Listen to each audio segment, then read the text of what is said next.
Good afternoon, Dr. Wolfe. Good afternoon.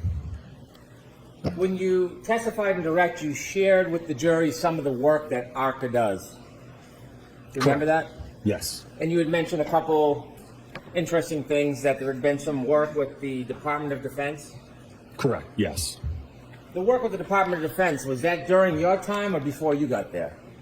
That would have been prior to my employment, yes. So when you were telling them about working with the Department of Defense, that really had nothing to do with you. That was ARCCA before you began working there. ARCCA as a whole, yes, the work that we do, yes. Not you. As I said, I wasn't involved specifically in that project, no. And you mentioned that you did some stuff, or the company does some things for the NHL. Yes. You didn't tell us much more about what you do. There's other things that ARCCA does as far as clients, right? Certainly. Did you share with us that you work for lawyers and law firms? Yes, we do. And you do litigation, insurance companies? Yes. Okay. Is there any reason why you highlighted the Department of Defense that you don't do, and the NHL, but didn't share the rest of the stuff with us? That's just some of the prominent clients that we have. I see. You provided us a CV, didn't you? Yes. And that's like a resume, tells us a little bit about your education experience. You get to highlight some of the things, your accomplishments. Yes.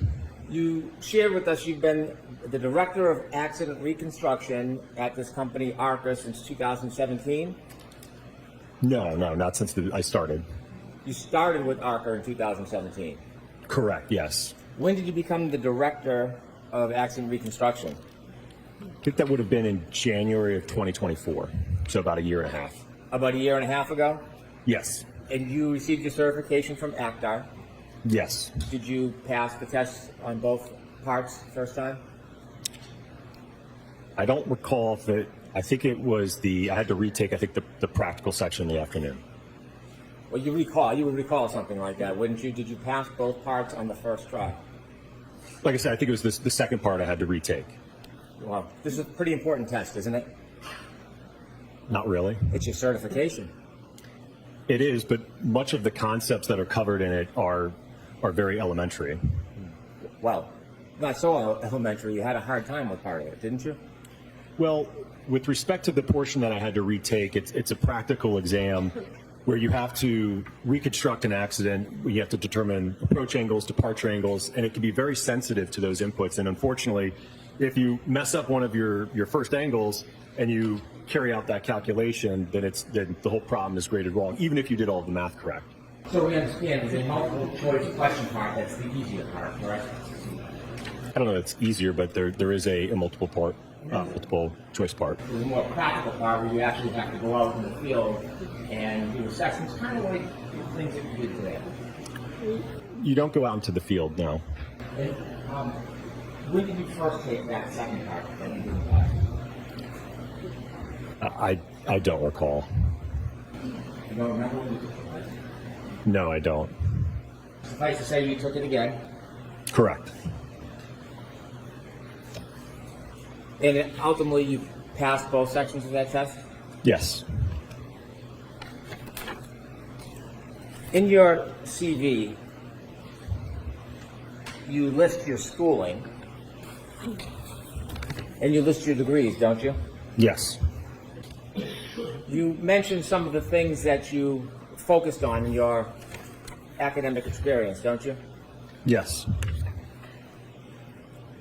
And you have publications.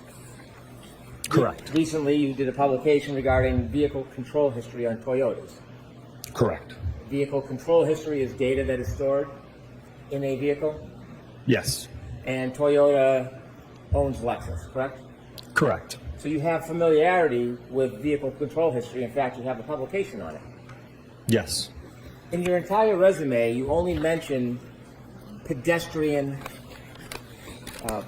collisions, or that you're involved in pedestrian-type events 3 times. Is there anything specific in your resume or your publications that show a published accomplishment, for example, in pedestrian collisions? Do you have any publications that have been peer-reviewed or published in that area? No, I don't have any publications in pedestrians. You write or you note areas of specialty, and you list a bunch: accident reconstruction, human factors, EDR, commercial vehicle HVEDR, pedestrian bicycle accidents, nighttime visibility, and a number of others, correct? Correct. Is there anywhere in your resume that notes particular classes that you've attended and completed regarding pedestrian collisions? No, I haven't taken any classes in that. You haven't taken any classes on pedestrian collisions? No. Have you ever taught regarding pedestrian collisions? No. Have you ever been a speaker in a presentation about pedestrian collisions? Yes.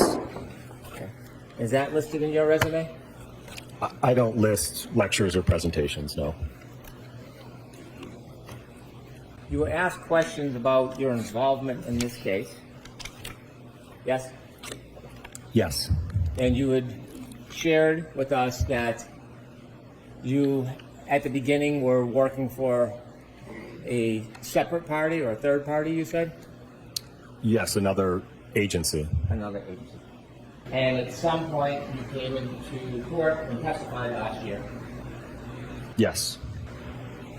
And during the time, before you came in to testify, you weren't wholly independent of the defense, were you? Well, certainly before all of our testing, at the point at which we did all of our testing, report, and analysis, as I mentioned on direct, I didn't know the Commonwealth or the defense in this case. My question, more precisely, before you testified, before you came into court and gave your testimony, you weren't totally independent from the defense, were you? No, I mean, I had to communicate with them to be able to determine when to appear for testimony. So you were communicating with them, yes? Yes. In fact, some of the time that you spent, ARCCA actually built the defense for, and they paid that, though, didn't they? Eventually after the trial, yes. During that time, you know what a sequestration order is, don't you? Yes. Do you think that you're under a sequestration order today? Yes. Did you talk to anybody about any of the prior testimony in this case before today? No. How'd you get here today? How did I get here today? I took a car ride over from the hotel. Who drove? It was a driver. I don't know his name. Who set up the car? It would have been someone on the defense team. Was it like a window, like a limo? It was an SUV. Was there anybody from the defense with you on the ride over? There were 3 young ladies in the back seat. I think they might have been interns, and Mr. Woke. Nope. Mr. Wolke, I think is it pronounced? Am I saying it wrong? Have you discussed anything about this case before your testimony today as far as the trial? Before today? Yes. Yes. Have you discussed anybody's testimony in this case? Nobody's testimony, no. That was different last year, though, because before you testified last year, you did have discussions about testimony, didn't you? Not with the Commonwealth or the defense, no. But I'm asking, though, you did have discussions about testimony before you testified last year, right? Correct, yes. And you know what a sequestration order is, don't you? Yes. After you testified last year, the court ordered you to provide all of your text messages, all your communications with the defense, didn't they? Yes, earlier this year. And when you were ordered to provide all of the actual verbatim communications with the defense, did you provide those communications? Yes, all of the records that I had at the time I provided. Well, not the records. You know what I'm getting at. Did you provide the communications? I provided everything I had in my possession, sir. A text message isn't just a time and date. It's actually substance when you text somebody, isn't it? Correct. And when you texted, how many texts do you think you had with the defense? From what I recall, I think it was around 50 texts that I sent. It wasn't 100, maybe it was 50? Well, I think it was around 100 total in terms of back and forth, but it was, I think, 50 that I sent. And during those texts, communications, conversations, correct? About logistics, yes. Did you provide the content of those text messages when you were ordered to by the court? Well, those text messages spanned from, I guess it would have been April or so of 2024 through May to June of 2024. Ultimately, I think I received the court's order in May of this year, April of this year. So it was a year after the fact, and I had already deleted the text at that point. How many of those text messages did you delete? I just swiped the conversation, so it would have been the whole conversation. Not how you did it. How many of those 100 or so text messages did you delete, sir? It would have been the whole text chain. I didn't individually delete them. It just, when you swipe, it just deletes the text chain. After you deleted them, did you go into the recently deleted and then delete them so they were unavailable? I don't recall doing that. You were asked to search your records for the text messages. Did you do a thorough search to see if you still have them or whether you had destroyed them all? I checked my phone, and I also checked with my phone carrier. So do you know if they were still under the recently deleted part of your phone, or did you go and take that extra step and totally destroy it? From what I recall, I did not find any of the text messages, no.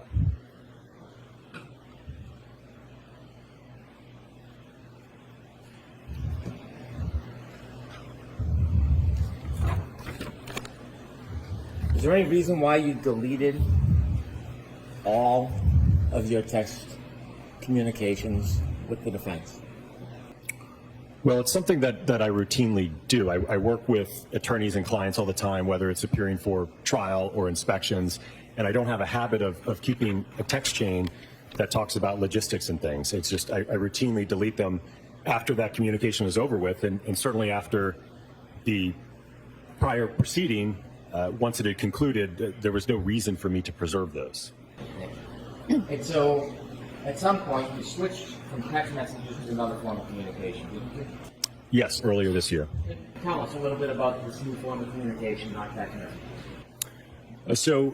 Mr. Jackson had indicated that he and his defense team utilized an application known as Signal for their communications amongst their defense team. Ultimately asked if I would also use that application to communicate, which I agreed to. Is Signal an encrypted app? It's a secure encrypted app, yes. It doesn't leave any records, right?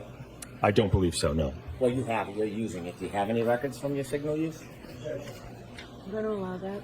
Do you have any records from your Signal use? I do not, no. So you know full well that Signal as an encrypted app leaves no record. There may be a setting that you can change. I just know that the way that it was set up, there was no record. Well, who set yours up to have no record? I don't know. I think it was default. Have you ever checked your Signal app to see if you have any record of your communications pursuant to that court order? Well, I don't have the application anymore, but at the time I did check the application. Out of all these clients that you've had, how many times or how many clients would you use Signal with? This was the first time. Have you used it since with other clients? Not yet, no.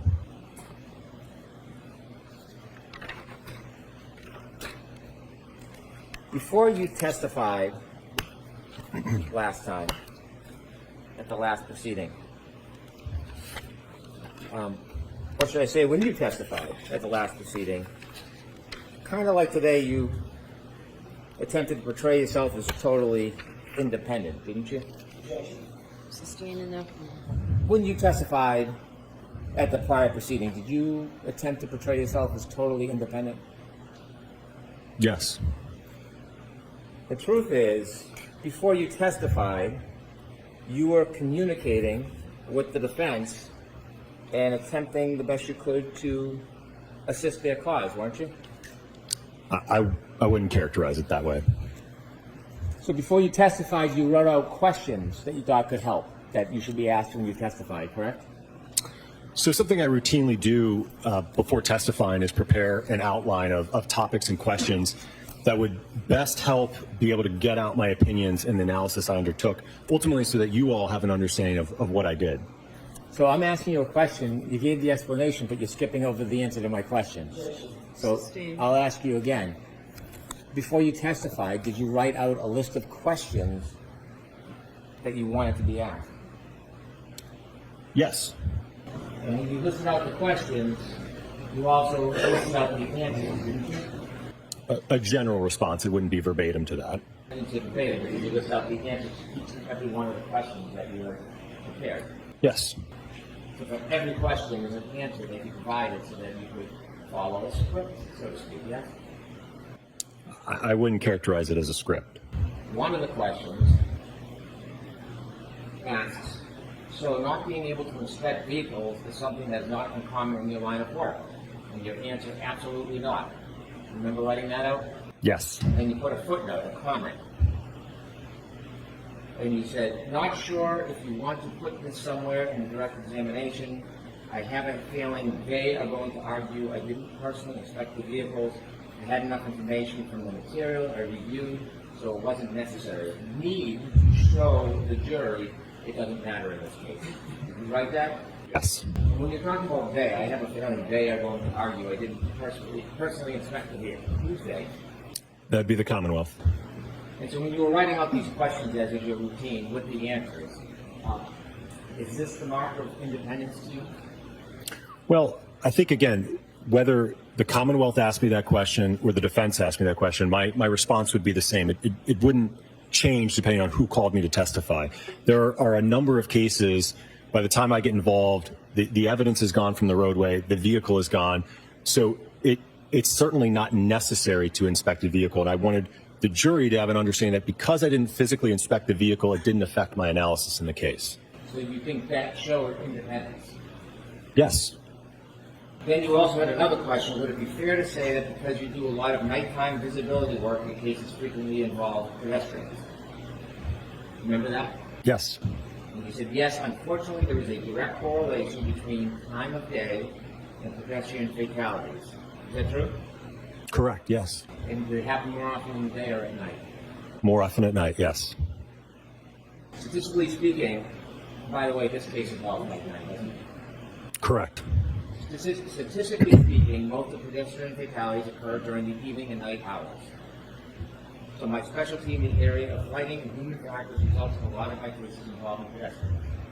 Did you write that? Yes. And in fact, you testified, you shared that with the jury, didn't you? Correct. I've testified to that twice last year as well as this year. And in the notes that you wrote, when you shared it last year and this year, was it an important point to the jury? I think so, because it helped gave them an understanding, I think, of my background and lighting and human factors. And as I mentioned earlier today, there's a direct correlation between time of day and pedestrian impacts, right? So my specialty in lighting and human factors results in me seeing many, many different types of pedestrian impacts. So if it's important, why did you include a note? If you don't want me to say this, that's fine. Why did you include a note to the defense that if they didn't want you to say something that you thought was important, you would leave it out?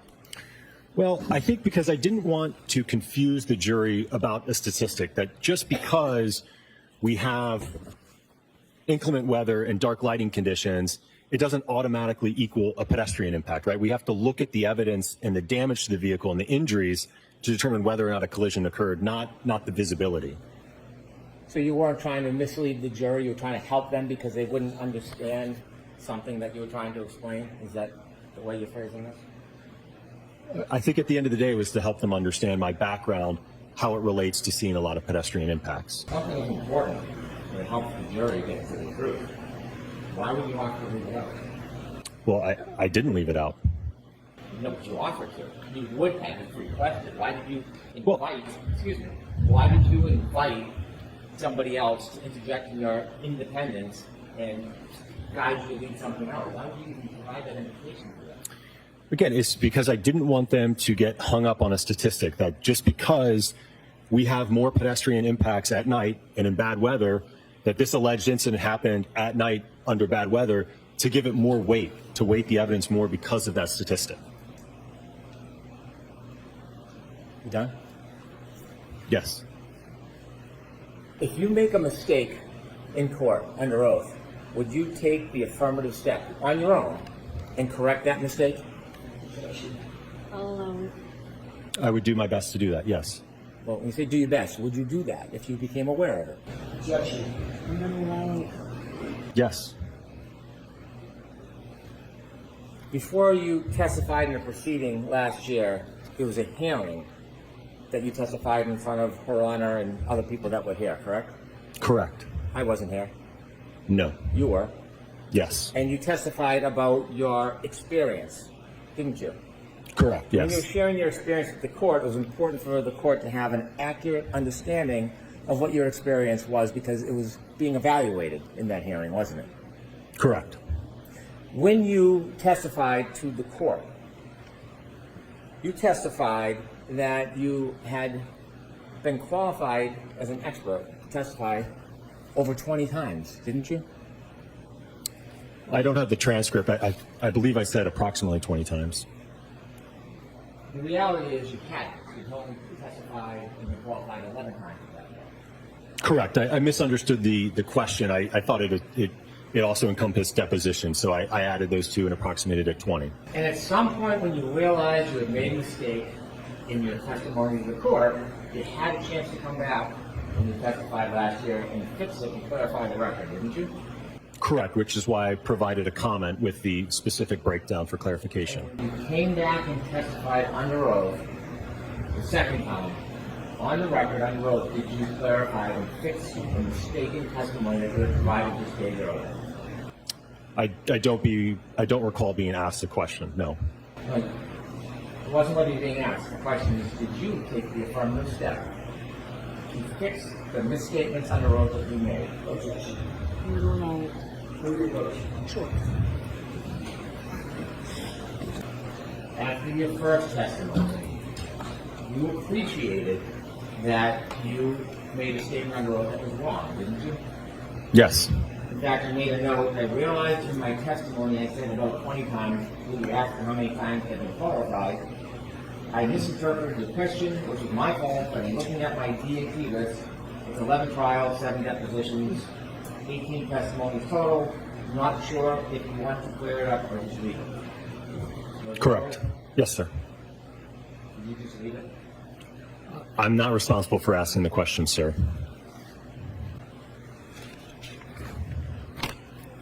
Do you ever heard the terms confirmation bias?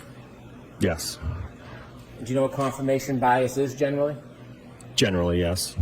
Do you think that you suffer from any confirmation bias in this case? No.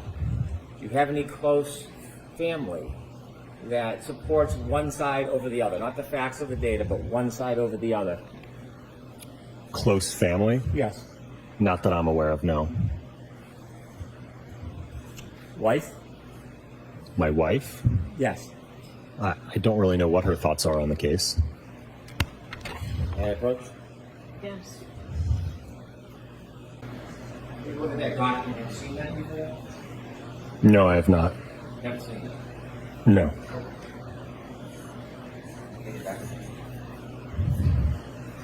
You're unaware of anything that may influence you to lean one way or another? Correct. When you first took a look at some of the facts in this case, you had some information. Since then, you've received a lot more, haven't you? Correct, yes. Part of your testimony today to this jury was to provide opinions that you do not think that the holes in Mr. O'Keefe's clothes are consistent with some type of collision. Is that fair to say? Yes. In coming to that opinion, you relied on some of your testing that we saw in those videos, didn't you? Yes. And that testing involves a hybrid 3-arm, doesn't it? Correct, yes. Hybrid 3-arm is an arm from a crash dummy. Yes. That's not the technical name, but that's what it's often referred to. Yes. And you and Dr. Retrial have been working together on this case, haven't you? Yes. You've discussed ideas and shared thoughts. Yes. In fact, you've worked so intimately together, you know some of the things he's going to testify if he comes to testify, you've said many times today, right? Yes. And so some of the data that you shared and some of the opinions overlap with each other, wouldn't you say? Certainly, he's going to rely on a lot of that test data, yes. When you were forming your opinion about holes in clothes and potential abrasions to somebody's skin, all of those tests, all of those that you did, were using a crash test dummy arm, weren't they? Yes.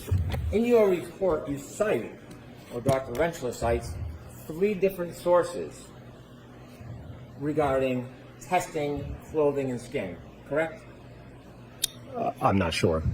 Well, haven't you read his report? I've skimmed it, but I don't know what the basis are for his opinions. Did you see footnotes 24, 25, 26, 24 being skin tissue cutability and its relation to lacerations, severity, indices? Did you read that? Let's see if there's a foundation. No, I didn't read that reference. Did you read 25, the book that is cited, Forensic Pathology, second edition? I'm going to have you come to sidebar. Let me again ask you about this book that is cited in Dr. Rentschler's report. By the way, have you read Dr. Rentschler's report? As I mentioned, I skimmed through it. So in all of your preparation with Dr. Rentschler, you merely skimmed through his report? You didn't take time to read and study it?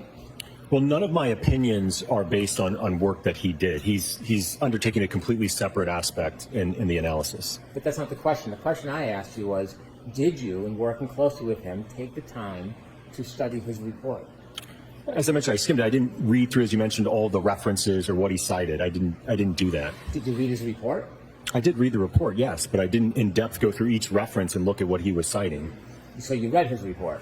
Yes. And when you read his report, did you see there were footnotes for a number of different propositions that he made? I know that there were footnotes in the report, yes. Well, on the issue of whether or not crash test dummies should be used during experiments as a basis for an opinion of whether abrasions can happen through cloth or an arm, wouldn't that particularly interest you since you were going to come here and testify about it multiple times in front of this jury?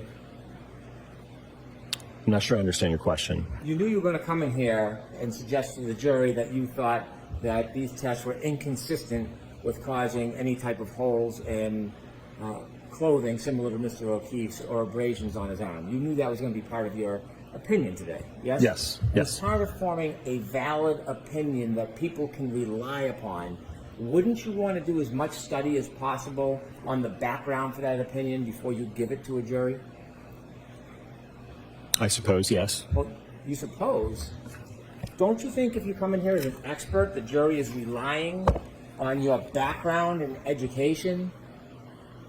Don't you Yes. think- and they're relying on the fact that you're representing something definitively or with an opinion to a reasonable degree of certainty? You understand that, right? Yes. And don't you think when you do that, that it's important that you have proper study and foundation before you just come into court and give an opinion?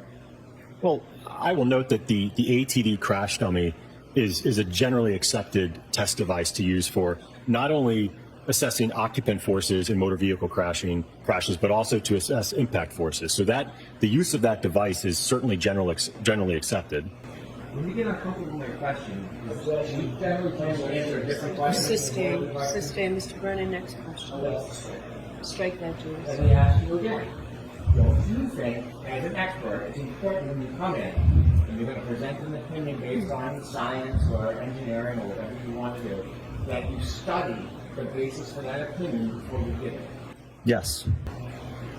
When you saw in Dr. Rentzler's report references to this very issue about what should be used when you're doing demonstration or study of what can cause tears to clothing, weren't you interested in the basis for those opinions? Well, again, it was something where Dr. Rentschler and I worked together, and we were in agreement that we could utilize the ATD arm clothed. When you decided to have an agreement that you could use that arm, did you read the book that he cites as support, Forensic Pathology, second edition, Vincent J. DeMaio? Did you read it? No, I did not. Did you brief it? No. Did you peruse through it at all? No. When you decided to come to this agreement that's going to have a foundation for your opinions, did you look at footnote 26, understanding the acute skin injury mechanism caused by player surface contact during soccer, a survey and systematic review? Did you review that? No, sir. Have you seen any articles that support the proposition that a hybrid 3 arm of a crash test dummy is appropriate to use when you're trying to provide a foundation for an opinion about whether or not tears can happen to clothing or abrasions to skin. Do you have any support for that in your report? Well, again, Dr. Rentschler is going to be addressing the. You're shaking your head. So I'm going to let him answer the question first. So as I mentioned, Dr. Rentschler is assessing the injuries to the arm. Okay, he indicated to me that we could utilize the hybrid arm to assess the injuries to the arm. So you have no independent experience or research or knowledge, not Dr. Rentschler, you don't have any independent research or science or knowledge to support your idea, your theory, your opinion to this jury about the tears to the clothes into the skin. I was relaying the observations from the testing that we conducted with the ATD. Ultimately, like I said, Dr. Rentschler, it's my understanding that he will testify to the abrasions or the lacerations to the arm. You've given multiple opinions about this in this jury, didn't you? Correct, yes. I'll ask you one more time. I'll ask it this way. Name, other than someone called Dr. Rentschler, name the papers, the studies, the world treatise, name the resource material you relied on as the basis for those opinions. That a hybrid three-arm can be used in these type of demonstrations as a basis for that type of opinion. I certainly, ATD crash test dummies can be used for impact testing, yes. I impact testing. We're talking about tears to clothes, abrasions to skin, and I'm asking for the third time.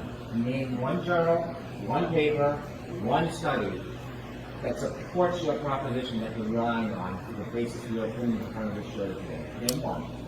I did not cite any in my report, no. Can you think of one that you didn't cite? Not that I'm aware of, no. You had mentioned on direct examination that when you first started looking at materials some time ago, at the beginning, you were unconstrained in the scope of your study. Is that fair to say? Are we talking about 2023? Yes, we are. Okay, yes. You were unconstrained. You could have done anything you wanted to.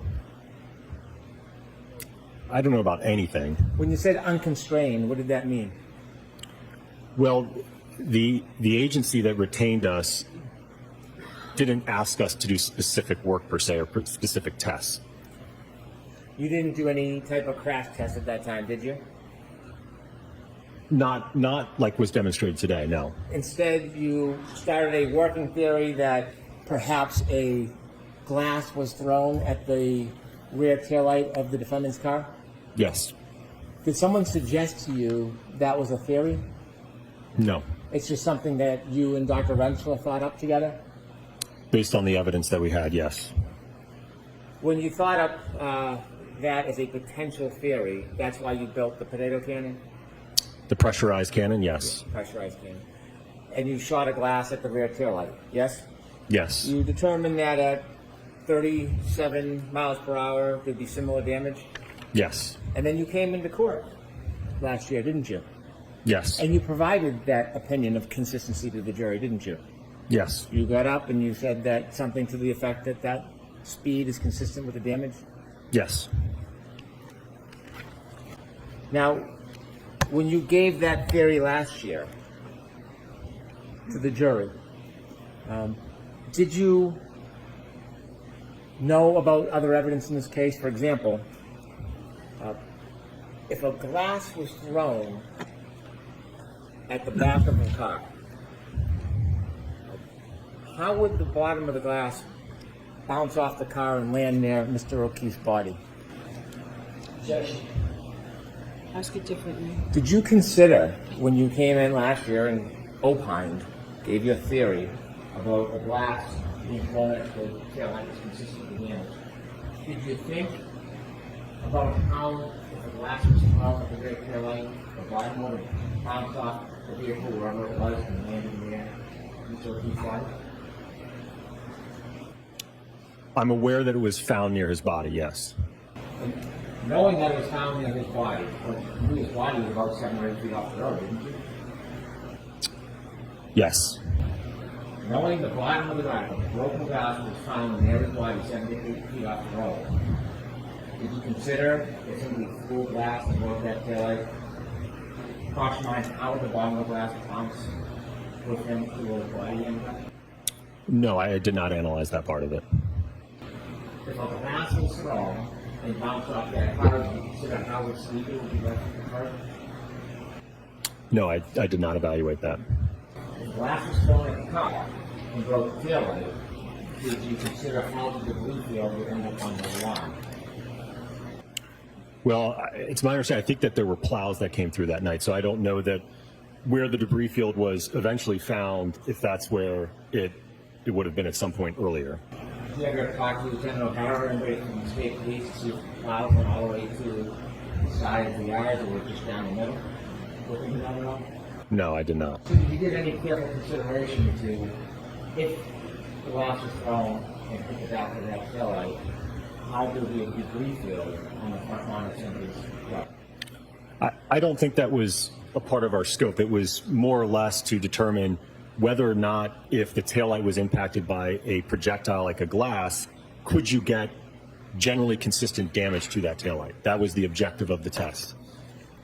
So when you came in and testified last time, you weren't considering all of the other evidence that may not support that theory, were you? I think our objective was to determine whether or not the damage was consistent with an interaction with Mr. John O'Keefe, and could there be another mechanism to cause the taillight to break? Is there a reason why you were backing off that opinion on direct examination today? Assistant. You weren't fully embracing that theory today, were you? I'm going to allow that. I don't know if I agree with that. In this case, you provided reports recently. Yes. When did you provide your report? Was it April 6th? April 6th? Or was it May 6th? I think it's May 7th, May if I'm 7th. not mistaken. So you provided a report May 7th, yes? Correct. And do you know when this trial started? Early April? You provided your PowerPoint. When did you provide your PowerPoint? I think it would have been Thursday of this week. Well, it wasn't last night. Sorry, It's probably- maybe Wednesday. probably Wednesday or Thursday. Wednesday. Is that fair? Yes. In looking at pedestrian accidents, it's important to try, if you can, understand the exact positioning of the body, isn't it? If a collision occurred, yes. And if a collision occurred, you can't always identify the exact position of the body, can you? No, oftentimes it can be very difficult, yes. You would want to know if it is a collision between a car and a pedestrian, whether the person was fully impacted or it was a clipping type incident. Wouldn't you want to know that if you could? That would certainly affect the trajectory, yes. And you would want to know, if you could, the body posture, whether the person was standing up straight or crouching. If a collision occurred, yes. Whether they were turning or standing straight or they had their arm out. That's helpful information, isn't it? It can be, but when we're talking about how quickly this impact duration is, right? If you recall back to the PowerPoint, right, we're talking about a 10 millisecond window. So however the body is positioned at contact, that's how it's positioned. It's not going to be able to have any significant movement or change in orientation in that 10 millisecond window. The position of the body can change the trajectory of the person who's hit, can it?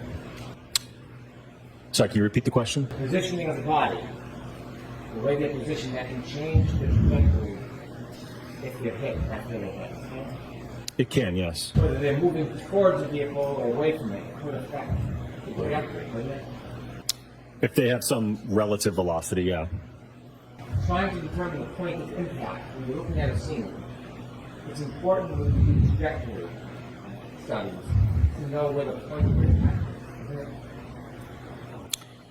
it? If you're going to utilize studies that look at projection of pedestrians when you're contacted at the center of gravity and you get projected some distance, you can rely on those studies, but you have to have an understanding of where the point of impact is and where the point of rest is. We don't have the point of impact. If we don't know the point of impact, we don't know the exact body position. That creates variables in your study, doesn't it? Well, Again, talking about those studies, they're not applicable when you are contacting, for instance, just a limb or you don't have a center of gravity hit. Those when you're talking about how far will a pedestrian get projected, if it's like a forward projection or what's known as like a wrap projection where the pedestrian wraps onto the hood and then becomes decoupled, those studies are applicable there. But when you're talking about where there's minimal overlap between the body and the center of gravity, then you can't utilize those studies. So you would not want to know where the point of impact is? In this particular case, no, I don't think it would be helpful. You would not want to know the body position? I don't think that it would be helpful in determining, because again, we have to start with, is it consistent with a collision? So you would not want to know the body position. That's what you're telling us. You don't want to know that. Well, if the evidence indicates that the contact is inconsistent, then that's kind of where the reconstruction stops. You can't go to a point of impact and a point of rest if there was no contact. So you don't want to know the body position. Can you answer that? I don't understand his question, Your Honor. When you're doing studies, you don't want to know the body position? Can you answer that, Dr. Wolfe? Again, it depends on the type of impact. For the alleged contact in this case, you can't rely on those studies about impact location and point of rest. They're not applicable to I'm this. talking about studies. As far as data, information, you as the person doing tests, would you want to know the body positioning? And this time we'll get an answer, and that'll be it. Can you answer that, Dr. Wolfe? I feel like I've answered it the best I can, Your Honor. Okay, next question. You don't like that question? Assistant strike. Jurors disregard. Okay.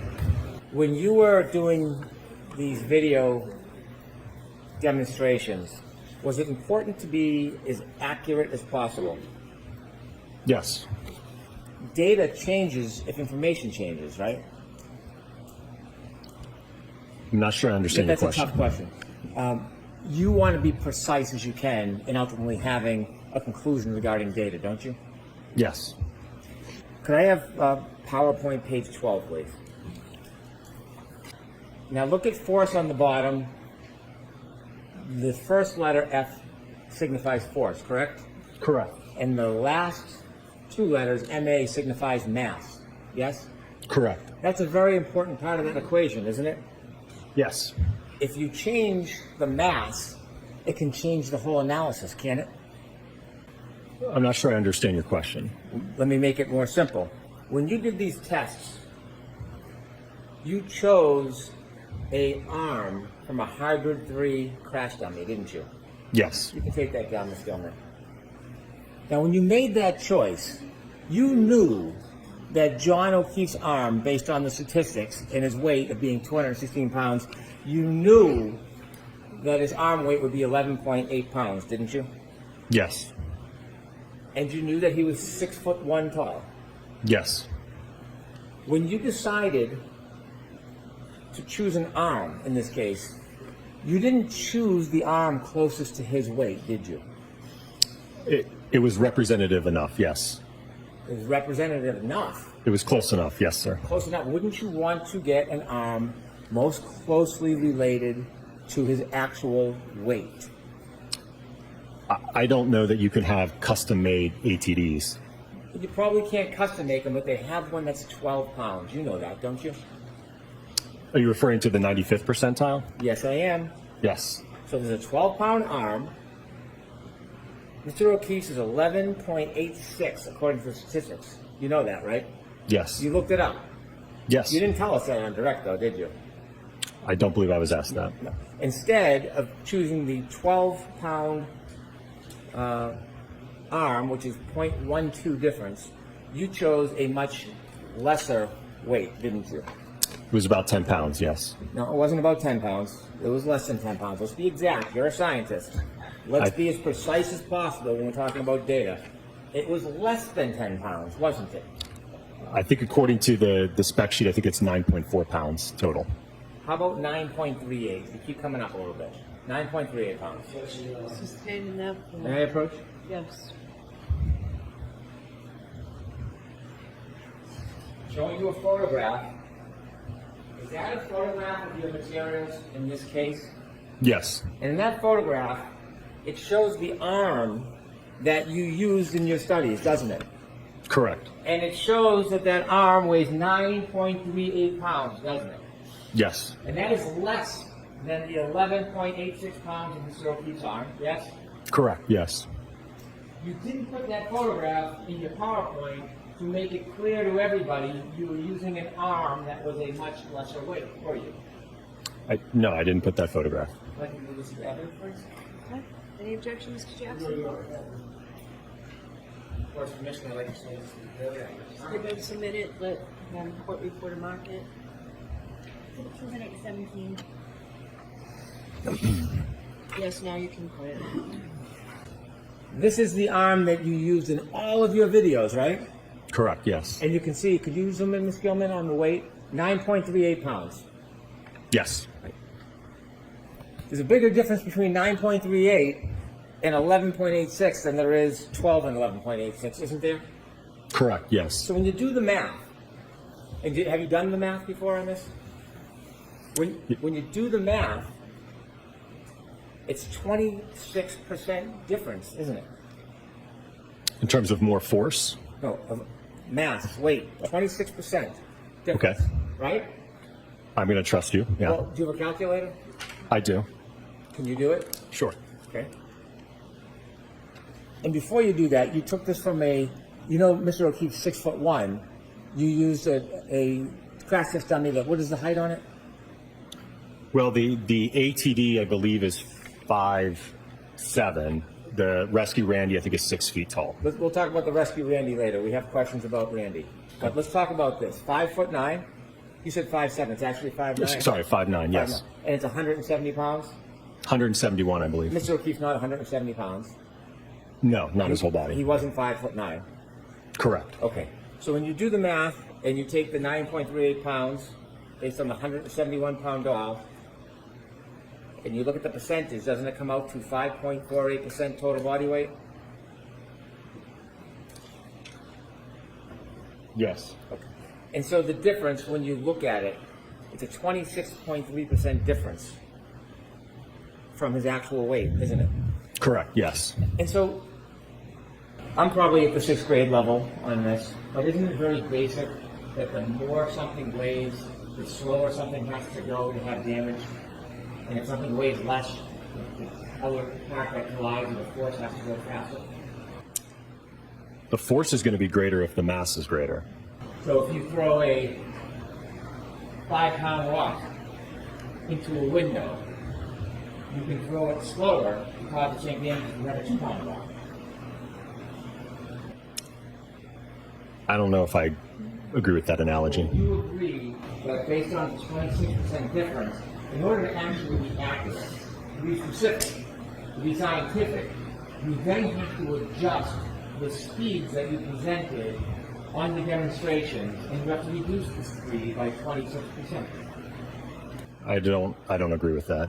You don't agree with that. You think that having a lighter arm, so what you're telling us is having a lighter arm will cause the exact same amount of damage to the taillight studies as a heavier arm. Is that what you're telling us? Well, if you look at, for instance, the 29-mile-an-hour impact test, that's significantly more kinetic energy. So the momentum of a 6,000-pound vehicle moving at 24 miles an hour, 29 miles an hour, that's going to overcome whatever the mass is that it's hitting at that point. You're sidestepping my question. Sustained. Ask a question, Mr. Brennan. Just ask a question, no more. My question is, are you telling us that having a lighter arm does not impact the damage in these tests as opposed to using the heavier arm? Certainly not in the field test, no. And so you disagree that when you look at the weights of those arms, do you disagree there's a 26.3% difference? Yes. You disagree? No, I'm sorry, what was your question? Do you agree there was a 26.3% difference in the arm weight that you used opposed to John O'Keefe? Yes, the hybrid arm compared to Mr. O'Keefe's arm, yes. And you are denying that there needs to be an adjustment to your calculation because the mass, MA, is different. You're denying that. I think, again, if you're, and this is something Dr. Rentschler, I believe, will No, I want touch to talk on. to you. I don't want to talk to Dr. Rentschler. Well, because when you're addressing the forces for injury and the mechanisms for injury, right, you would account for the difference in the weight. So you're saying that it makes no difference that you use an arm that was 26% lighter. Is that what you're saying to us?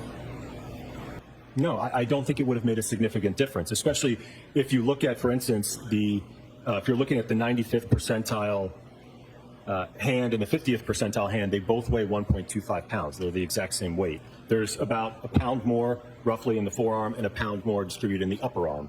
That's not my question. It's not whether it's significant or not. I'm asking you, are you saying under oath right now that the 26.3% difference had no impact on the calculations in that study? It would have no impact at all. The calculations, yes, but in terms of the damage, no, I don't think that 1 pound difference, when we're talking about something that's 6,000 pounds, striking something that's, quite frankly, whether it's 9.4 or it's 11 something, it's not, you're not going to get a difference in the damage. So why not have a 3 pound arm up there? Well, I think that's unreasonable, sir. What's that? I think that's unreasonable. What's the difference? It's a 6,000 pound car, according to you. What's the difference between 26% and 40%? Well, I don't even know that I agree with your percentage because, again, you're accounting for the whole part of the arm that goes up to here, which we did not strike that part. How much lighter? 2 pounds and what? How many ounces? Sorry, what was your question? How much lighter is it? The arm that you use? In terms of a percentage? No, in terms of weight. The weight. 9.38.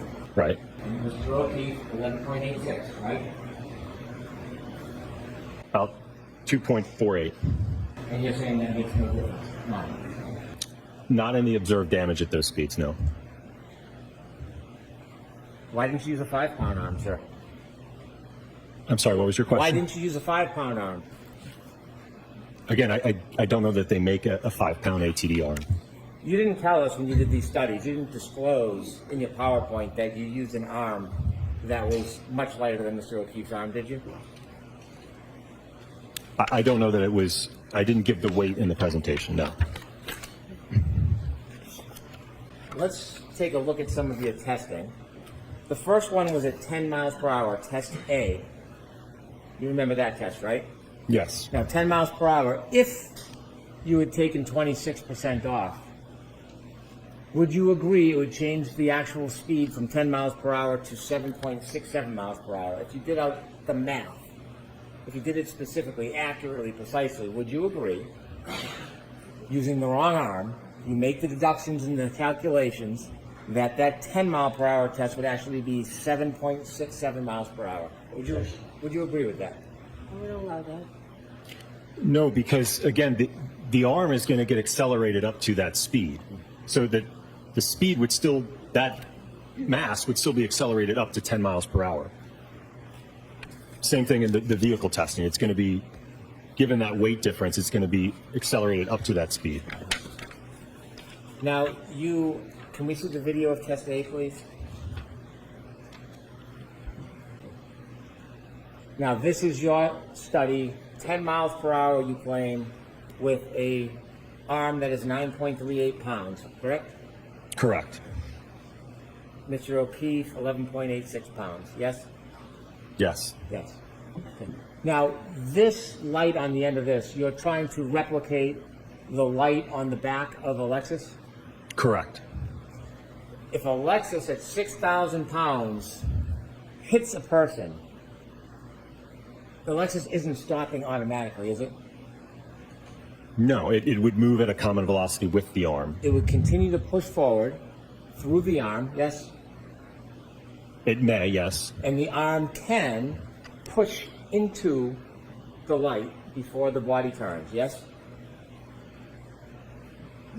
I don't know that I agree with that, no. If the light on the Lexus, not at this speed, but if the light on a Lexus was broken or breaks, and it hits the arm, it's not going to bounce off the arm, it's going to push through, isn't it? It's going to move at a common velocity with the arm. And that will move not only the arm, it will move the person's body, won't it? It may, yes. It may push the body, it may throw the body. I don't know about throw.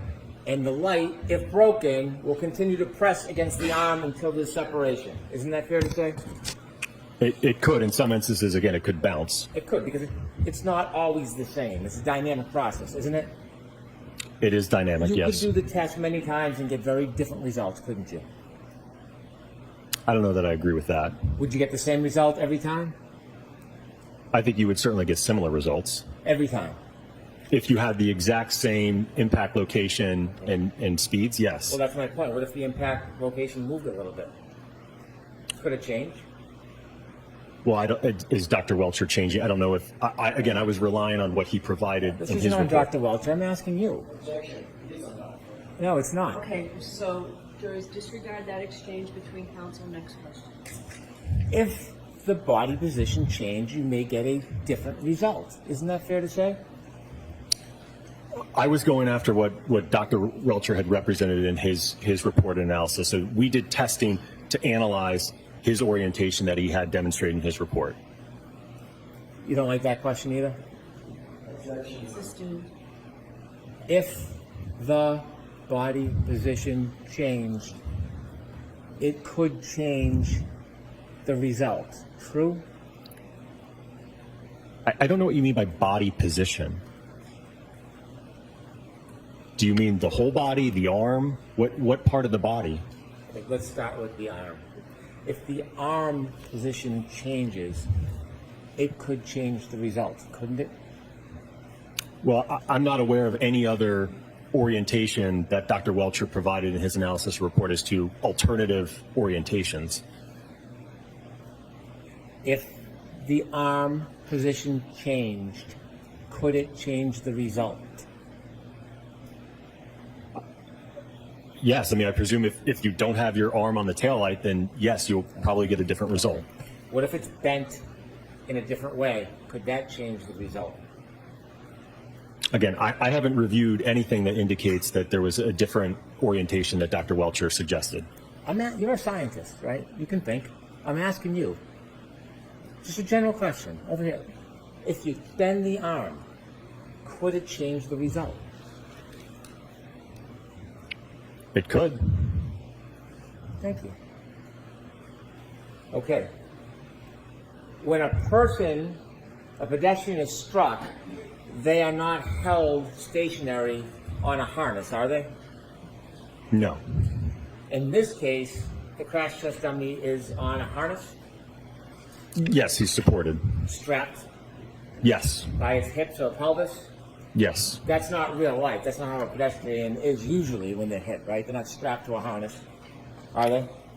No, and again, the purpose of this test was to evaluate the arm. We're not looking at the whole body here with this test. And when we talk about injuries, part of injuries is not just the impact, it's the drag, in this case, from the car, isn't it? It could be, yes. But when you put the dummy on a harness, restricting or restraining its movement, it is not going to replicate hitting somebody and their movements, including the drag, is it? I don't know that I agree with that, because it will replicate, again, when we're talking about that impact pulse of 10 milliseconds, it will replicate that. And that's ultimately what we're after, is what's happening in that 10 millisecond window in terms of the contact and the damage and the acceleration. I know that's what you're after. What I'm asking you is when you end it, when the light stops, unlike a Lexus, and the dummy is stationary, unlike a person, it affects the aftermath, the drag and the push after, doesn't it? Yes, the kinematics would be different, likely, if it's not restrained like that. In real life, a pedestrian usually is not restrained, are they? Correct. In real life, a 6,000-pound Lexus, upon contact with an arm, doesn't usually stop on a dime, does it? No. Could I have the photo from test A, please?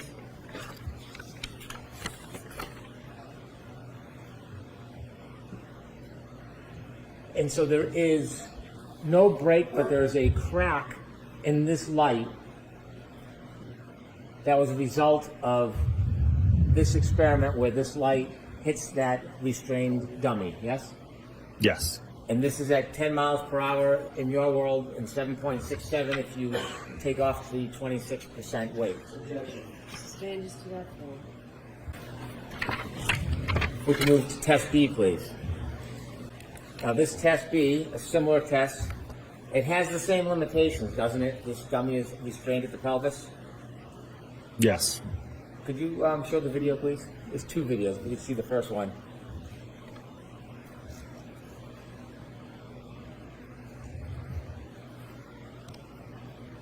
And was the dummy restrained by its head as well? Yes. Was its arm restrained in any way? It was tethered, but it was free to move. This test you have is 17 miles per hour with the arm that's 9.38 pounds. Mr. O'Keefe, 11.86 pound arm. If you consider that 26% difference, wouldn't it be fair to say that this test, rather than replicate 17 miles per hour, would actually replicate 12.6 miles per hour? No, can you answer that? Not the way it's phrased, no.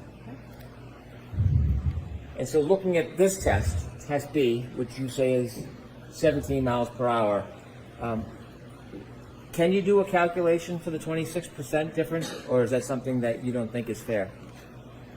I don't think that'd be a fair way to characterize it. Again, if no matter what the mass is there, if you're accelerating it, if you're impacting at 17, that arm is going to move at 17. Well, not just the movement, the damage. If this arm was 5 pounds, do you think the test would have the same exact result? If it's 5 pounds, Yes, probably would be less damage. it would be less damage. So to get this amount of damage, you would have to increase the weight, right? Sorry, what was your question? To get this amount of damage, you couldn't use a 5-pound arm. There would be less damage with a 5-pound arm. Correct. Right, because the less weight you use, the less damage at that speed. That's Correct. basically how it works. Correct. Okay. So in this test, if we could run that back again, you have a restrained dummy at the hips and the head. There's no follow-through of the light or the body that's attached to that arm, correct? And at this speed, you can see the shards of taillight. You can see them move, can't you? When you say move, you mean just Not stationary. yeah, I mean they're moving from the taillight as they break. Detached from the taillight. Correct, they're That broken. could create a debris field, yes? Yes. And you can see them floating in the air, some of them actually floating and then touching the sweater. Do you see that? Possibly. Some of it might be, again, some of that polyurethane foam. Yeah, some might be. And why don't we play it again so we can see clearly? Some might be taillight shards too, right?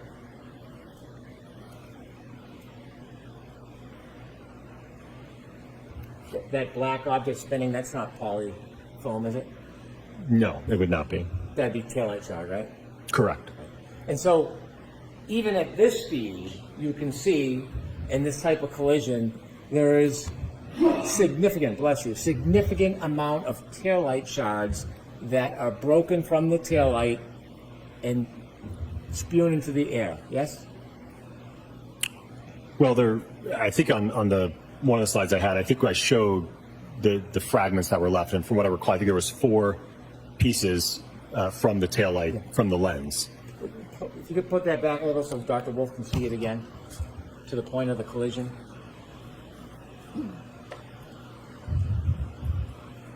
Even at this speed, go ahead. Stop. You can see pieces, large, small, medium, maybe even microscopic, are now breaking off from that taillight and being littered into the air, aren't they? Yes, there are pieces coming off.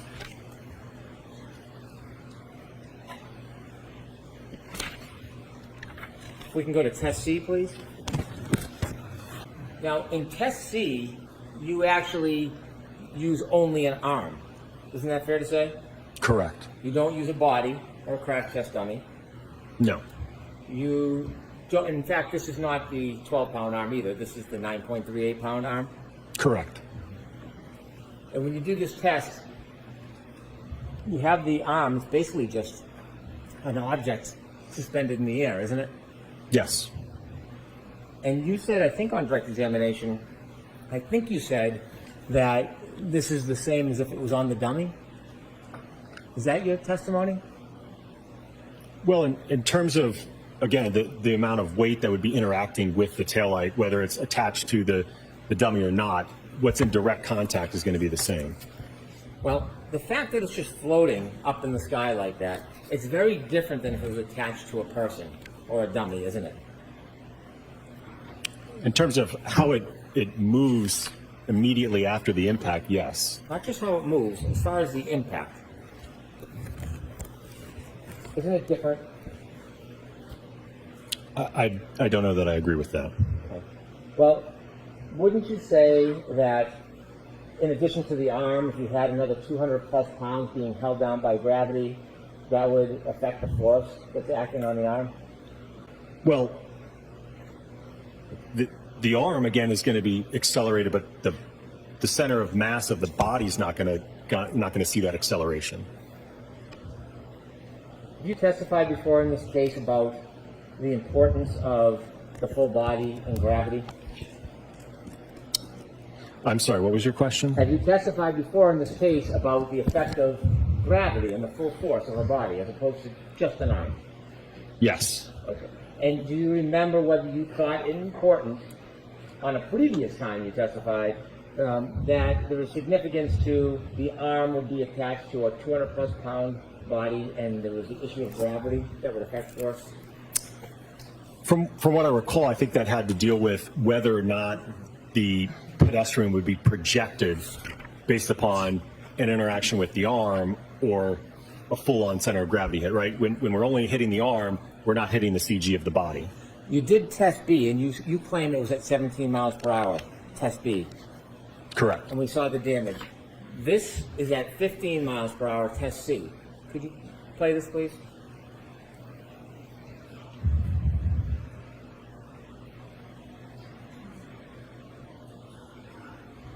It might be a delay, so you could fast forward a little bit, please.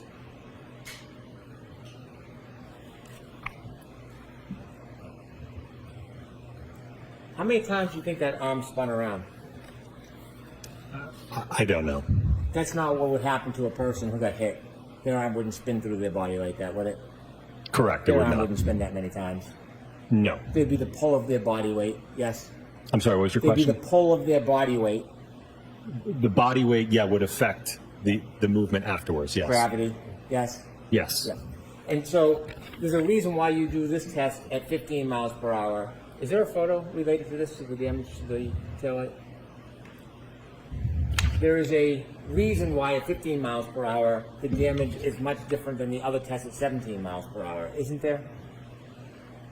Correct. Right. Because at 17 miles per hour you have a dummy that is strapped by a harness in its pelvis, and when it's hitting the arm, it's affecting it much differently than just a arm floating in air. Yes? No, I don't agree with that. The primary reason there's a difference in the damage is because of the amount of the arm that's outstretched and interacting with the taillights. There's a difference in those two tests. And so the body and the weight of the body, you're saying, has nothing to do with the amount of damage. Not in these tests, no. So when somebody gets hit, does the body weight have anything to do with the damage? Not just the area that gets hit. Does the body weight affect it at all? Not in terms of the impact, like the rest of the body, it's not going to matter if, for instance, only my hand, like in that last test we just saw, it was the hand and the wrist, how much my stomach weighs, my head weighs, is not going to affect the damage to that taillight in that interaction. And by the way, this test, you said 15 miles per hour. If you consider the 26%, you're only at 11.1 miles per hour. Is that the right math? Again, I don't agree with that because if you look at the data and you integrate the acceleration data to get the speed, right, that we saw in those plots, the hand basically gets up to, I think it was 14 or 15 miles an hour. It reaches that common velocity of the vehicle. Let's go to test F. On test F, you placed the dummy more behind the vehicle, didn't you? Correct. And when you test it, you put it more behind the vehicle. This is more of a full impact than it is a clipping, isn't it? Certainly, yes. And when you put this dummy behind the car, this was not a legitimate crash test dummy. It was a different type of dummy, wasn't it? Yes, it's called a Rescue Randy. A Rescue Randy. And that is not typically the type of dummy that you're going to use for crash tests, is it? I wouldn't agree with that. And when you did the Rescue Randy and crash test F, did you use the 12-pound arm or did you stick with the 9.38?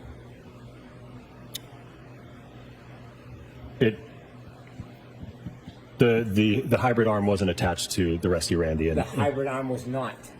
Is that what you said, or it was? it was not. No, not in the full impact test. Okay, so what was the weight of the arm on the Rescue Randy? I don't know specifically the weight of the arm. I know that the total mass of the Rescue Randy was 200 pounds. Isn't the weight of the arm important when you're talking about impact with the arm? I don't think relative to the rest of the mass of the body. So now the mass of the body counts, but before it didn't. Sustained enough. Okay. If we can see in test F, we have some photographs. Start with the first one, if you could widen that, please. Now, this is a direct hit. Correct. Is this simply a photo or a video? Could we go to the next one, please? So the Rescue Randy's placed much further in the car than the other type of test that would be more similar to a clip, yes? Correct. Next photo, please. Okay. And that is the result of the impact. Correct. Do you see the debris field? Yes. Is it near Rescue Randy? Some of it is, yes. Yeah, it's spread out a little bit, yes? That's fair, yes. But it's not right on his body. It's a distance from his body, yes? There may be some, I can't tell from this photo, there may be some around his body, but yes, there's also debris close to the Lexus as well. And could we, and this is the demonstration where you didn't turn on the videotape, so we don't have a videotape? Correct, we had the false start, yep. What's that? We had the false start. The false start. Is there another picture after this? Those clothes. Are there holes or tears in the clothes? Yes, there's damage that's consistent with road rash when clothing or a body makes contact with the pavement and is grinding into the pavement. Pavement's hard. Yes. How about frozen ground, frozen dirt? Is that hard? Yeah. I suppose it can be. Well, do you have any doubt whether frozen ground in the Northeast in the winter is hard as a rock? I haven't done any analysis to assess that. And so seeing holes in those clothes is what you would expect after Randy hits that hard ground, right? Are you talking about frozen grass or paved? I'm talking about Randy right now. These holes in the clothes are what you would expect after Randy hits the hard ground, correct? Objection. Can you allow that? Is that what you'd expect? All right, jurors, feel free to stand up and stretch. So holes in the clothes is what you would expect after Randy hits the ground, yes? If there is prolonged sliding contact with the asphalt, certainly you could expect to see tearing, large holes, material fraying, and even transfer of pavement material onto the clothing. You've done no studies on hard ground like a front yard, have you? In terms of a pedestrian sliding on the grass? In clothing tears, yes. No, sir. And if you could go back one slide. You see the debris field is near but not on Randy? Can you tell if there's any small pieces or microscopic pieces on or in Randy's clothes in the study? Did you look? No.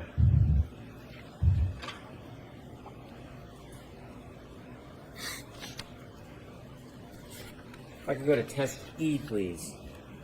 Test E, you cite as having a speed of 24 miles per hour, correct?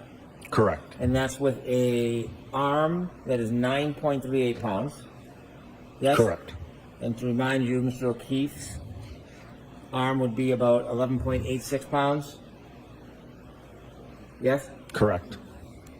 if you would reduce 26%, you'd be at 17.8 miles per hour, wouldn't you? Are you doing the math, Dr. Wolfe? I don't agree with his characterization. Okay, next question. I understand you don't agree, but if you took 26% off the 24 miles per hour, you would come out to 17.8 miles per hour, wouldn't you? I'm going to allow that. I'm going to allow that. That's what the calculation would yield. Okay. On test E, there are some differences between your test and what would happen in real life. For example, there is a harness, correct? Correct. And the harness prevents the dummy from being thrown naturally. Correct. The harness affects your ability or one's ability to see this study and see what the trajectory would be after impact, correct? Well, that wasn't the purpose of the study, to assess the trajectory, sir. I understand. I'm not trying to criticize, but it affects the ability to see the trajectory when the dummy's on a harness, doesn't it? Yes. Could we put up the first video on this, please? A photo 115, if we can start with.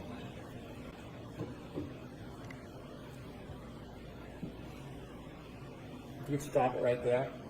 And you can see the feet aren't as firmly planted on the ground as a person would be in most circumstances because of that harness, yes?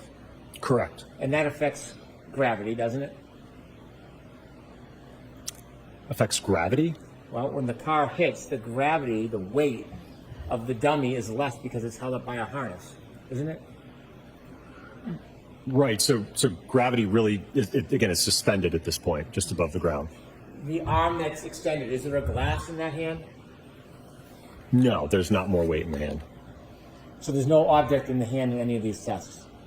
No, because ultimately what would happen is, because of the accelerometer being mounted on the palm of the hand, if you had a glass there, it would interfere with those measurements. I understand why you didn't do it, but would you say it's fair to say that if a glass was in the dummy's hand on these tests, it could affect or change the damage? Well, if you add another, I think that the drinking glass we utilized for the testing last year, I think was 0.7 pounds. So if you add another 0.7 or pound to the hand, that hand contacts the liftgate taillight, you certainly could see damage to that taillight, which we certainly didn't see on the subject vehicle. So weight does kind of matter, right? It can, yes. Not just 0.7 pounds, the 2.5 pounds can matter too. Weight matters. Yes. Because that's kind of what we were talking about for the last half hour. Weight matters in these tests, doesn't it? Correct, but you can't look at this in isolation, just between damage, and you can't separate it from the injuries, right? What's going to happen to the body in terms of the injuries in a 24-mile-an-hour impact? Does weight matter? In terms of the force? And so we see this dummy with the arm stretched out, correct? Correct. Okay, can we bring this back? Stop right there. This isn't approved crash test dummy, is it? The Rescue Randy portion, no. It's not instrumented like a hybrid. Is the arm the hybrid 3? Yes, the arm is the hybrid So 3. you took in test F, you didn't put the hybrid 3 on the Randy, but in this one you did.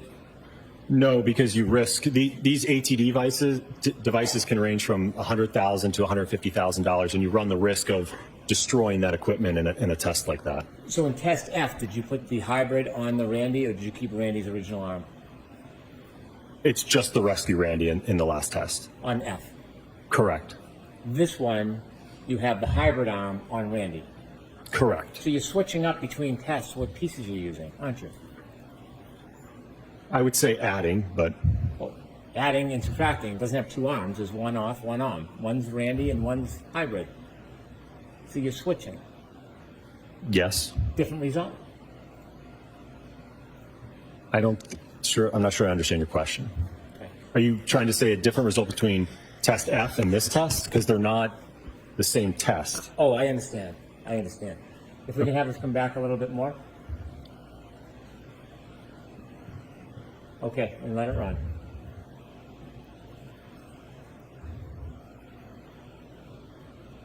Stop. You can see the shattered taillight moving, and most of it's moving in the same direction, isn't it? Yes. And that's what creates a debris field after a collision, doesn't it? Yes, I mean, components will break off and fall to the ground, yes. Now, since Randy is on a harness, he's not going to be thrown the same way as it would happen in real life, is he? Correct, and that wasn't the purpose of this I test, sir. understand.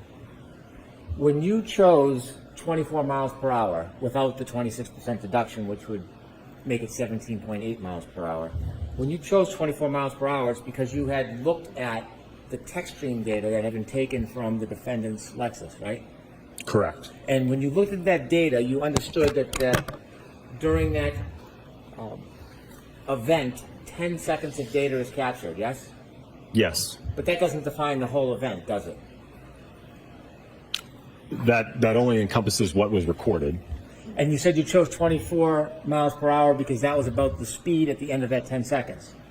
Correct. You do realize at the end of that 10 seconds, the car, the defendant's Lexus, was going faster. It was still accelerating, don't you? I'm going to allow it. From what I recall, the last data point, I believe the throttle was still at around 74%. Well, ARCCA specializes in text stream data, don't they?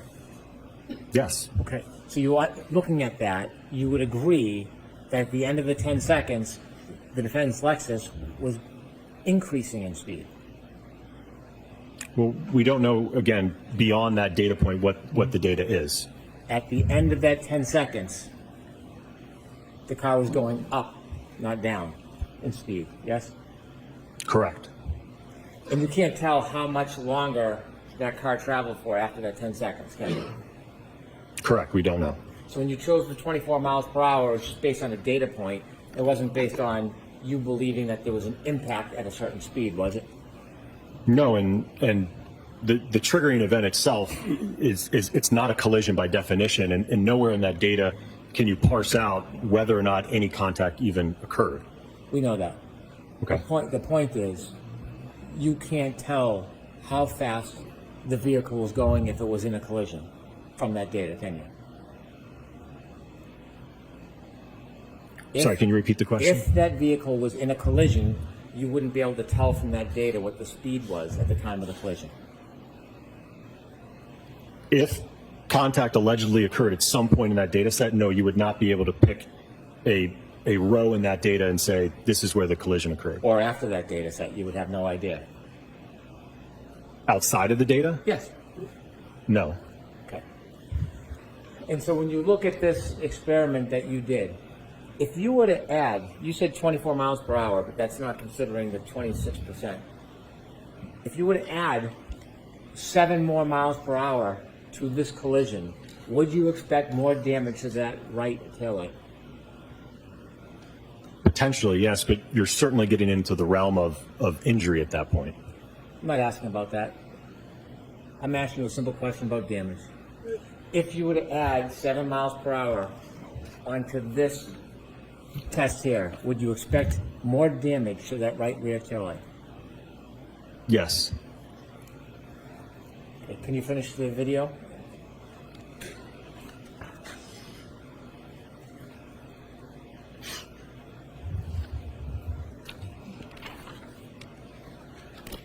Now I want to ask you some questions. You can stop there. I want to ask you some questions. Can you bring it back to right before the collision, please? Speed changes the result of this, doesn't it? In terms of the impact speed? Yes, the impact speed can change the result of this, of the damage to the right rear taillight, can it? Correct. And the angle of the arm can change the damage to that right rear taillight, can't it? It can, yes. Did you take any pictures of the debris field after the impact and damage in this testee? Did you take any photographs of the debris field? I believe so, yes. Was it included in your materials that you provided us? It should have been in all of the test materials that was provided, yes. Was the debris field within a certain range? Was it within a certain circle, 10, 20, 30 feet? That sounds about right. And so a debris field, although it might scatter, it almost forms kind of a ring, doesn't it? It can, yes. And it can form that ring away from where the body lands, can't it? It can, yes.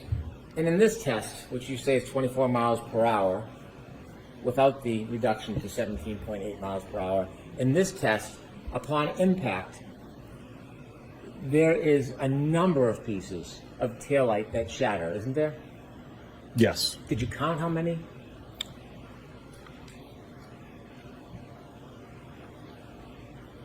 About 19 pieces. 19 pieces. Could you move forward just a little bit? And when they break and scatter, some of them go up, some go down. Stop, please. Yes?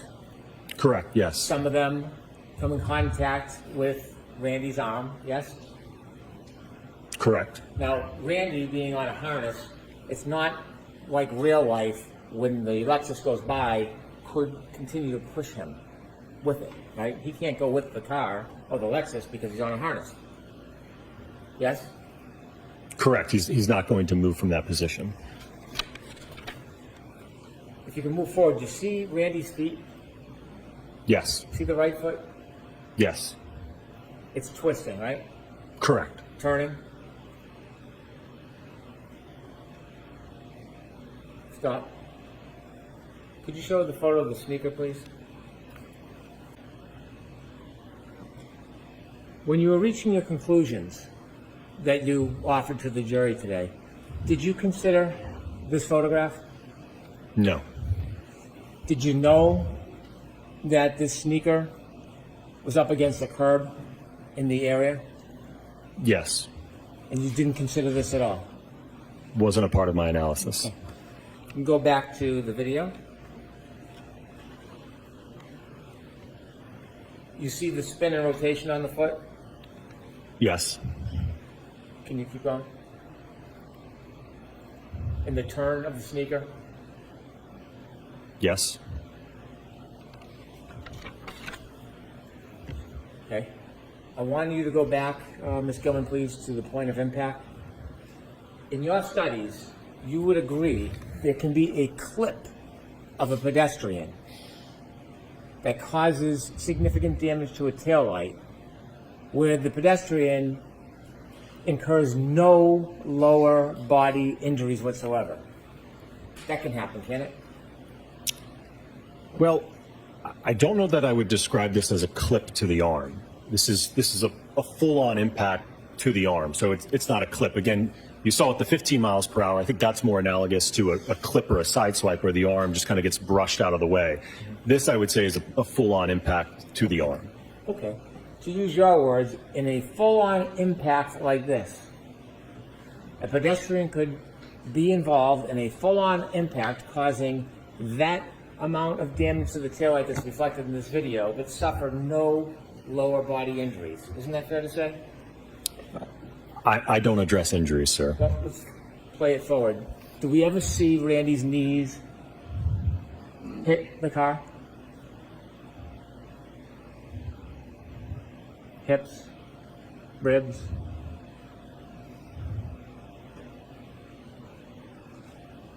I see the foot getting run over, but I don't think there was contact with the legs, no. Would you agree that a pedestrian could be in this type of collision and suffer no lower body injuries based on your presentation here? Sir, I don't address injuries. Biomechanics is not my area of specialty. You said it's common in vehicle pedestrian collisions that there's some type of bumper displacement. Have you Correct. said that? Yes. Okay, bring it back to the beginning, please. Stop. Any bumper displacement in this collision? In this specific test, no. You said that on direct you would expect that there would be some panel deformation. What does that mean? So if for instance, let's say the hand is not contacting the taillight or a portion of it is contacting the lift gate, you could see deformation to that body paneling. You said that you would expect to see, not that you could. What you said on direct is you would expect to see panel deformation. Yes. And you said in this case there was none, right? Talking about the defendant's Lexus. You said, I would expect to see panel deformation, and in this case, the defendant's Lexus, there was none. That's what you told us on direct. Correct. Let's watch your video. Play it ahead. Is there any panel deformation? Stop. In this? No, sir. Okay. So when you said on direct examination, relative to the defendant's Lexus, you would expect panel deformation, there was none. There are examples, one that you gave us yourself, where there is a collision causing this amount of damage to a taillight where there's no panel deformation. I'm going to allow it. Right? If I recall, I think you're referring to my prior testimony in another proceeding where I had not conducted this testing yet. So ultimately, that's part of the reason why this testing was conducted, to evaluate that. In this case, the damage to the right rear tail light, there's no panel deformation here, is there? Correct, there is not. When somebody is wearing a hat and they're involved in a collision similar to this, can their hat fall off? Potentially. Did you look at photos? Is there a photo of the hat, Ms. Gilman?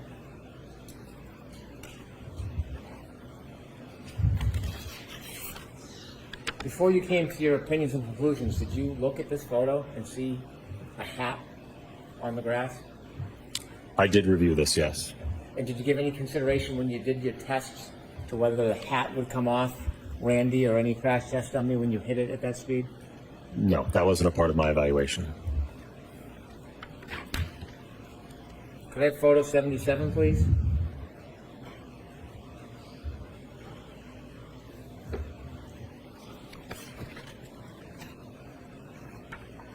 What's that, sir? So I don't know if you'll be able to see it in the photograph, but there was some material transfer from the jeans that the rescue Randy was wearing. And so as a result of that impact, there was scuffing from Randy's jeans onto this exemplar Lexus. There was scuffing, yes. Did you look at the defendant's photos of the defendant's Lexus to Yes. see if there was a, Sorry. it's okay, to see if there was any scuffing in a very similar area? I don't recall it being at that portion of the vehicle close to the rear wheel. Where did you see the scuffing on the defendant's Lexus? I think there was some scrapes along the wraparound section of the bumper cover. The bottom part? Correct. It's not a claim that's attributed to the collision, so I don't want you to consider that. But did you see other scuffs a little higher up on the Lexus? I did, but I don't know that those could certainly just be normal wear and tear to the vehicle. Is that normal wear and tear? This, no, because we observed it in the test. Could I have photo 153, please?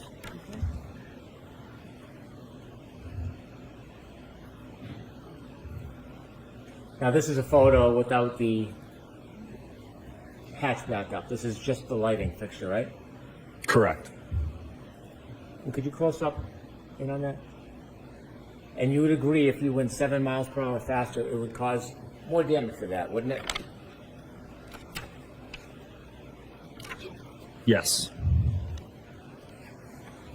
When the taillight is shattered and it spreads through the air, does it have the potential to impale a person, for example, on their nose?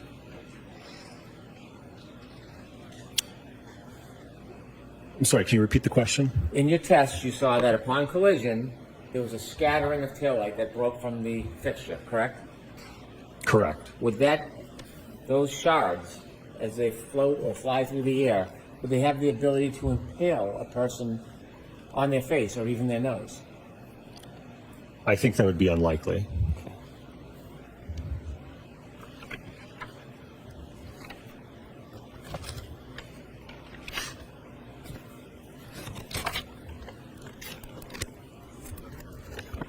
And finally, we've discussed, you now would agree with me that weight does matter, doesn't it? It can if it's significant, yes. have no further questions.